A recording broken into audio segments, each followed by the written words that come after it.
आप देख रहे हैं उत्तराखंड का नंबर 1 डिजिटल चैनल।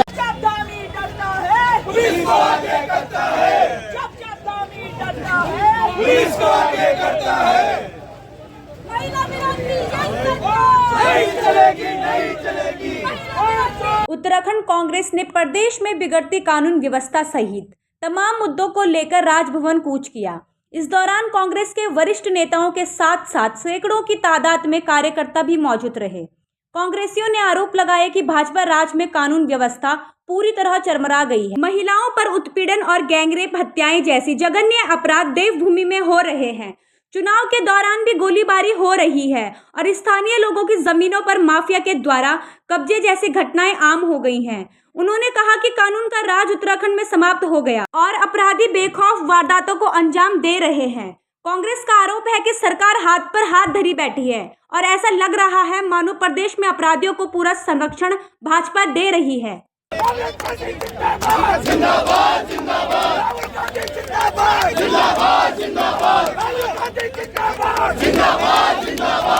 एक कंस की, रावण की सरकार, कौरवों की राक्षसों की यह सरकार जो अंकिता की हत्या कराती है, जितेंद्र नेगी की आत्महत्या कराती है, एक 13-14 साल की बच्ची के साथ बलात्कार करती है, नैनीताल में पुलिस के बलबूते पे, गुंडों के बलबूते पर वोट की चोरी नहीं करती, मतदाता की चोरी नहीं करती है, डकैती डालती है।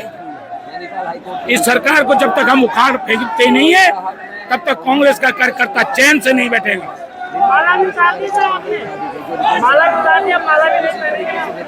बिल्कुल माला नहीं पहनूंगा, ये मैंने संकल्प लिया है। और आज मंगलवार है, ये तिलक मिट गया। मैंने बजरंगबली की, सुबह सिद्धबली की पूजा की है और बजरंगबली और सिद्धबली बाबा से ये प्रार्थना की है, हे बाबा मुझे इतनी शक्ति है ना, इन राक्षसों का विनाश कर सके, इन कौरवों का विनाश कर सके।